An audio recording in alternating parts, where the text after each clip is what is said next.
ठाकरेंच्या शिवसेनेसोबतच्या युतीबाबत कोणतेही वक्तव्य करू नका. मनसे प्रमुख राज ठाकरे यांचे सर्व पदाधिकाऱ्यांना आदेश. युतीवर बोलण्याआधी मला विचारा. राज ठाकरेंच्या सूचना. आम्ही पुढे केलेला हात अजूनही कायम. आमची भूमिका अजूनही सकारात्मक. त्यामुळे कुठेही मिठाचा खडा टाकण्याचं काम करू नये. मनसे शिवसेनेच्या युतीवर बोलताना राऊतांची प्रतिक्रिया. मराठी अभ्यास केंद्राच्या वतीनं आझाद मैदानामधील आंदोलन सुरू. डॉक्टर नरेंद्र जाधवांच्या अध्यक्षतेखाली नेमलेल्या समितीला विरोध. पवार, उद्धव ठाकरे, राऊत, हर्षवर्धन सपकाळ आंदोलनाला हजर राहणार. जनसुरक्षा सुधारित विधेयक याच आठवड्यामध्ये विधानसभेमध्ये सादर होणार का, याकडे लक्ष. मुख्यमंत्री फडणवीसांच्या उपस्थितीमध्ये आज 4 वाजता मंत्र्यांची बैठक. बैठकीमध्ये जनसुरक्षा विधेयकावर चर्चा होणार. विधानभवनाच्या पायऱ्यांवर विरोधकांचं आंदोलन. वीज बिल सवलतीच्या माध्यमातून सरकारकडून फसवणूक होत असल्याचा अंबादास दानवे यांचा आरोप. ठाकरे बंधू हिंदीच्या मुद्द्यावर एकत्र आले. नवीन विद्यार्थी आल्यावर मेरिटच्या विद्यार्थ्यावर परिणाम होत नाही. सत्तेसाठी आमचा पक्ष कधीच नव्हता. राज आणि उद्धव ठाकरेंच्या एकत्र येण्यावर सुधीर मुनगंटीवार यांची प्रतिक्रिया. देवेंद्र फडणवीस घर फोडत नाही तर घर जोडतात. बाळासाहेबांची इच्छा पूर्ण करून फडणवीसांनी पुण्याईचं काम केलं. आमदार सदाभाऊ खोत यांचा ठाकरे बंधूंना टोला. ठाकरे बंधूंवर बोलताना भाजपच्या निशिकांत दुबेंचं वादग्रस्त वक्तव्य. आपल्या घरामध्ये तर कुत्रा देखील वाघ असतो. हिंमत असेल तर उर्दू भाषिकांना मारून दाखवा. निशिकांत दुबेंचं ठाकरे बंधूंना आव्हान. मराठीच्या मुद्द्यावर हिंदू लोकांना मारणं चुकीचं. मनसेच्या आंदोलनाचा हिंदुस्थानी भाऊकडून निषेध. कुणालाही मारणं सोपं पण एकत्र आणणं अवघड. हिंदुस्थानी भाऊची प्रतिक्रिया. मराठीसाठी केलेल्या आंदोलनाची तुलना पहलगाम हल्ल्याशी केली. राज्याच्या सांस्कृतिक पदावर बसलेल्या मंत्र्यानं असं वक्तव्य करू नये. आशिष शेलारांच्या वक्तव्याचा राऊतांकडून निषेध. सरकारच्या माणसांना ठाकरे बंधू एकत्र आलेले नकोयत. राऊतांचा शेलारांवर निशाणा. मंत्री आशिष शेलार विधानभवनाच्या मुख्य प्रवेशद्वाराच्या ऐवजी दुसऱ्या प्रवेशद्वारानं विधानभवनात. काल शेलारांनी केलेल्या वक्तव्यामुळे शेलार चर्चेत. मनसेच्या मारहाणीची आशिष शेलारांनी पहलगाम हल्ल्याशी केली होती तुलना. ठाण्यामधल्या टेंबी नाका परिसरात उद्धव ठाकरेंना डिवचणारे बॅनर सळकले. बॅनरवरील व्यंगचित्रातून उद्धव ठाकरेंना डिवचण्याचा प्रयत्न. बिहार निवडणुकीसाठी भाजपच्या कुरापती. भोजपुरी अभिनेत्यानं महाराष्ट्रामधील नेत्यांना चॅलेंज केल्यावर रोहित पवारांचा आरोप. 20,000 परप्रांतीय शिक्षकांची भरती करून स्लीपर सेल तयार करायचा होता. मराठीचा द्वेष लोकांमध्ये पसरवण्याचा भाजपचा डाव होता. रोहित पवारांचा भाजपवर गंभीर आरोप. ठाकरे बंधू एकत्र आले तरी त्यांची पहिली इनिंग. निवडणुकांना अजून 4 ते 5 महिने. नंतर काय घडामोडी घडतात ते बघू. राज उद्धव ठाकरेंच्या युतीवर मंत्री भरत गोगावले यांची प्रतिक्रिया. वर्षा निवासांनी आज भाजपच्या मंत्र्यांसोबत मुख्यमंत्र्यांची महत्त्वाची बैठक. अधिवेशनातील कामकाज, मंत्र्यांच्या कामगिरीबाबत बैठकीमध्ये चर्चा. मनपा निवडणुकीबाबत मुख्यमंत्री फडणवीस करणार मार्गदर्शन. बच्चू कडूंची आजपासून पापळमधून 7-12 कोरा यात्रा. चिलगव्हाणमध्ये जाहीर सभा घेऊन यात्रेची सांगता होणार. शेतकऱ्यांच्या कर्जमुक्तीचा हा लढा. बच्चू कडूंची प्रतिक्रिया. बच्चू कडूंचं आंदोलन दुटप्पी. मंत्री बावनकुळेंचा आरोप. बच्चू कडूंसोबत बैठक घेऊन एक मुद्द्यावर आम्ही मार्ग काढला. बच्चू कडूंच्या सुरू होणाऱ्या 7-12 कोरा यात्रेवर बावनकुळेंची प्रतिक्रिया. कल्याणमध्ये शिंदेंच्या शिवसेनेमध्ये उत्तर भारतीय पदाधिकाऱ्यांचा प्रवेश. काँग्रेसमधील पदाधिकाऱ्यांचा शिंदेंच्या शिवसेनेमध्ये प्रवेश. मराठी हिंदीचा वाद असताना उत्तर भारतीयांचा शिंदेंच्या सेनेमध्ये प्रवेश. मंत्री संजय शिरसाटांच्या अडचणी वाढण्याची शक्यता. विट्स हॉटेलच्या खरेदी गैरप्रकरणाचा मुद्दा विधिमंडळामध्ये गाजणार का. अंबादास दानवे विट्स हॉटेलचा मुद्दा विधिमंडळामध्ये मांडणार. विरोधी पक्षातील नेते मंत्री संजय शिरसाटांना घेरण्याची शक्यता. नियमाची भाषा करून मुख्यमंत्री कर्जमाफीचा विषय संपवत आहेत. कर्जमाफीची योग्य वेळ आणि नियम मुख्यमंत्र्यांनी शेतकऱ्यांना सांगावेत. आमदार कैलास पाटील यांचा सभागृहामध्ये प्रश्न.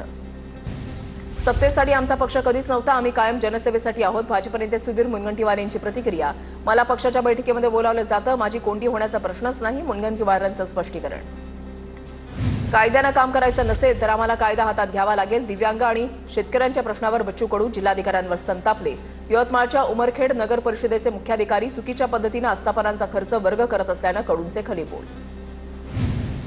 सरन्यायाधीश भूषण गवई उद्या विधानभवनाला भेट देणार. विधिमंडळाच्या वतीनं उद्या सरन्यायाधीशांचा सत्कार. भारताच्या राज्यघटना विषयावर संबोधन करणार.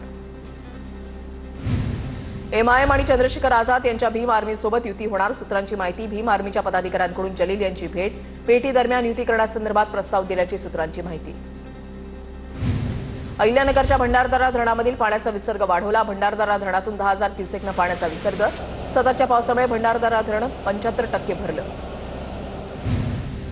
अहिल्यानगरच्या अकोले तालुक्यामधल्या रंधा धबधब्यामध्ये तरुण पडल्याची घटना घडली होती। प्रवरा नदीच्या प्रवाहामध्ये तरुण वाहून जाताना दिसत होता। दरम्यान सुदैवानं तरुण काठावर पोहत असल्यानं तरुणाचे प्राण वाचले।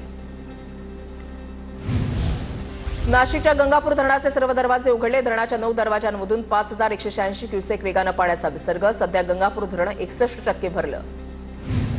भावली भाम धरणापाठोपाठ वैतरणा धरणही लवकरच भरणार आहे। धरण क्षेत्रामध्ये सुरू असलेल्या मुसळधार पावसामुळे वैतरणा धरण भरण्याच्या मार्गावर। वैतरणा धरणाचा मुंबईला पाणी पुरवठा होतो। धरणाचे 5ही दरवाजे 1 मीटरनं उघडले। नाशिकच्या सटाण्याचे हरणबारी धरण ओव्हरफ्लो। यंदा महिनाभर अगोदर धरणं भरली। 2500 क्युसेक वेगानं मोसम नदीपात्रामध्ये विसर्ग। मोसम, काटवण आणि करंजाडी खोऱ्याला दिलासा।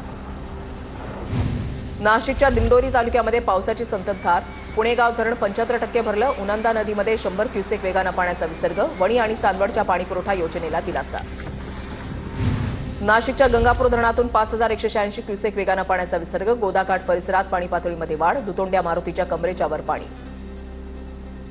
गंगापूर धरणातून विसर्ग वाढवला। गोदावरी नदीच्या पाणी पातळीमध्ये वाढ। गोदाघाट आणि रामकुंड परिसरातील दुकानांमध्ये पाणी शिरलं। परिसरातील दुकानांना सुरक्षित स्थळी हलवलं।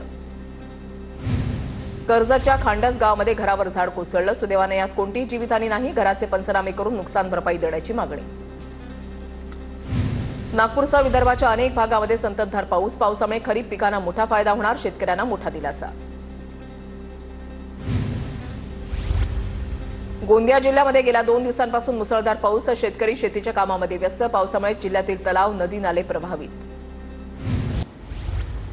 भंडारा जिल्ह्याला हवामान खात्याचा ऑरेंज अलर्ट। जिल्ह्यामध्ये सकाळपासून पावसाची संततधार। पावसामुळे शेतकऱ्यांमध्ये आनंदाचं वातावरण। सिंधुदुर्गमध्ये पावसाचा जोर वाढला। धरणांच्या पाणलोट क्षेत्रामध्ये मुसळधार पाऊस। कणकवली तालुक्यामधल्या हरकुळ लघु मध्यम पाटबंधारे प्रकल्प ओव्हरफ्लो। जिल्ह्यातील 8 लघु पाटबंधारे प्रकल्प 100% भरले। अहिल्यानगर निळवंडे धरणामधील विसर्ग वाढवला। प्रवरा नदीकाठच्या गावांना सतर्कतेचा इशारा। धरणातून 6570 क्युसेक वेगानं पाण्याचा विसर्ग। कोल्हापुरातील राधानगरी धरण 80% भरलं। धरणाच्या स्वयंचलित दरवाजापर्यंत पाणी पोहोचलं तर धरणातून 3100 क्युसेकनं भोगावती नदीपात्रामध्ये पाण्याचा विसर्ग। कोल्हापुरात पावसाचा जोर ओसरला। पंचगंगा नदीच्या पाणी पातळीमध्ये घट। पंचगंगा नदीची पाणी पातळी 36 फूट 6 इंचावर। राधानगरी धरणाच्या पाणीसाठ्यामधील वाढ कायम।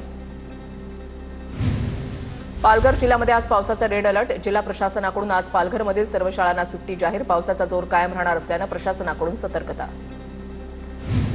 पालघर जिल्ह्यामध्ये पावसामुळे नदी नाले प्रवाहित। धामणी धरणातून वैतरणा नदीमध्ये विसर्ग वाढवल्यानं नागरिकांना सतर्कतेचा इशारा। जिल्हा प्रशासनाकडून शाळा आणि महाविद्यालयांना सुट्टी जाहीर। पुण्याच्या राजगडमधील दुर्गम भागाच्या घिसरी गावात नागरिकांचा जीवघेणा प्रवास। कानंदी नदीवरील लाकडाच्या जुन्या साकवावरून जीवघेणा प्रवास। नदी तुडुंब भरल्यानंतर मोठी दुर्घटना होण्याची शक्यता। जळगावच्या भुसावळ तालुक्यामधल्या वांजोळा साकेगाव दरम्यान रेल्वे पुलाखाली पावसाचं पाणी। पुलाखालून वाहन काढताना वाहन चालकांची कसरत। ग्रामस्थ, विद्यार्थी आणि शेतकऱ्यांना मनस्ताप। कोयना धरणाच्या पाणी पातळीमध्ये झपाट्यानं वाढ। धरणाच्या पायथा वीजगृहाचं दुसरं युनिट सुरू करण्यात आलं असून नदीपात्रामध्ये 1050 क्युसेक वेगानं पाण्याचा विसर्ग सुरू। नदीकाठच्या गावांना सतर्कतेचा इशारा। येत्या 24 ते 48 तासामध्ये विदर्भात पावसाचा ऑरेंज अलर्ट। चंद्रपूर, गडचिरोली आणि गोंदियामध्ये मुसळधार पावसाचा अंदाज। धुळे जिल्ह्यामधल्या पांझरा, मालनगाव, जामखेड, लाटीपाडा ही धरणं भरली। अक्कलपाडा धरणातून पांझरा नदीपात्रामध्ये पाण्याचा विसर्ग। पांझरा नदीकाठच्या रहिवाशांना सतर्कतेचा इशारा। कोकणामधल्या फेसाळणाऱ्या धबधब्याचं पर्यटकांना आकर्षण। पांढरे शुभ्र धबधबे पाहण्यासाठी पर्यटकांची गर्दी।